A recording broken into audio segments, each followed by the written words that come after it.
Good day, learners. Welcome to another class. And in today's class, we'll be talking about estuarine habitat. Last week, we talked about aquatic habitat and the types of aquatic habitat we have. We have the marine habitat, we have the freshwater habitat, we have the estuarine habitat. Now, today, we're talking about estuarine habitat. When we say estuarine habitat, what do we mean by estuarine habitat?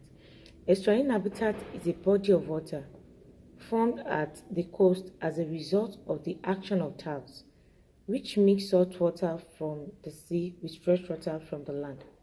So as a result of tides is the rise and fall of water in the ocean, and this is due to the rotation of the earth. So the mixing of salt water and fresh water will form a brackish water, which will lead to what we call estuarine habitat. We have types of estuarine.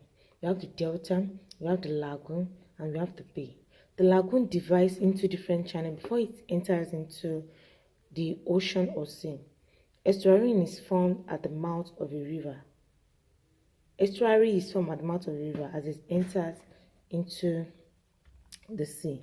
And you see the estuary, the channel in which the delta divide before it now make a river and flow into the sea or ocean.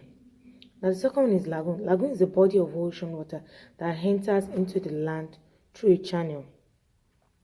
Now can you see lagoon? It enters into the land. Can you see? Through a channel. Now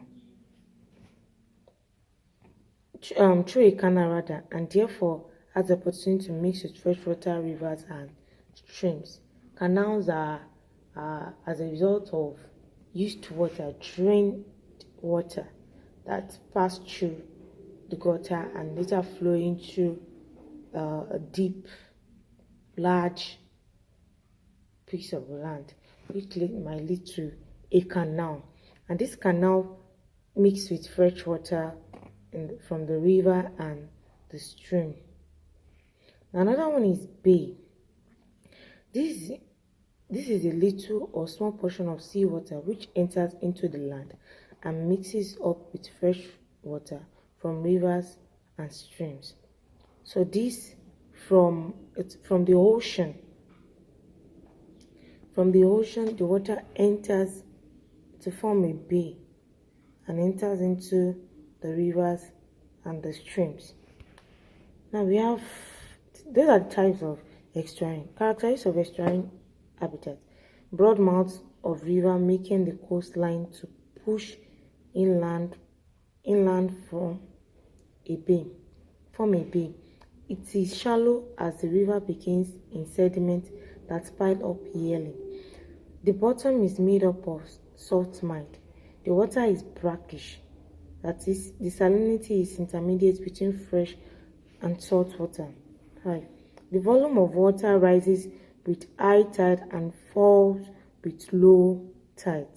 That's how estuarine is. It is usually no wave action. Okay, there is usually no wave action. Estuarine has restricted number of organisms because of the strong zonation. It has restricted number of organisms.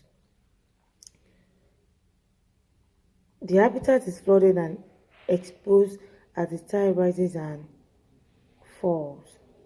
And we have distribution of plants and animals in estuarine habitat. We have the planktons. They possess air space in their tissue, rhizomes or phosphates for attachment to rock shores, and air bladder for buoyancy. Planktons, the diatoms. We have the algae. Remember the planktons might be zooplanktons or phytoplanktons, and I can remember I said the planktons are animals in water, microorganisms, small phytoplanktons are plants in water. Now, algae they possess chlorophyll for photosynthetic activities and small size or large surface area of floating. You have the Rhizophora remosa, that's the red mangrove.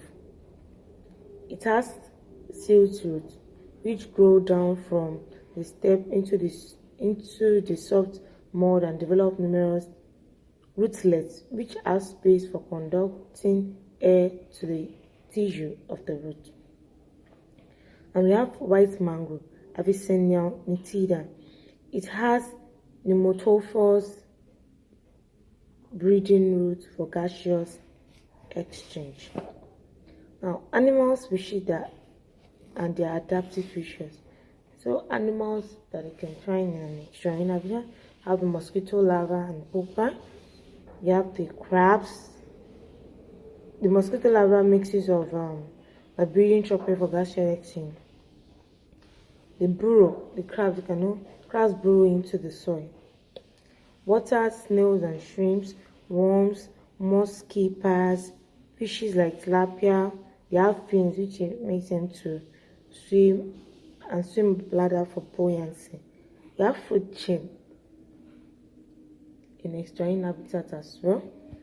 A typical food chain in an extramarine habitat may have up to 3, 4, or 5 tropical levels.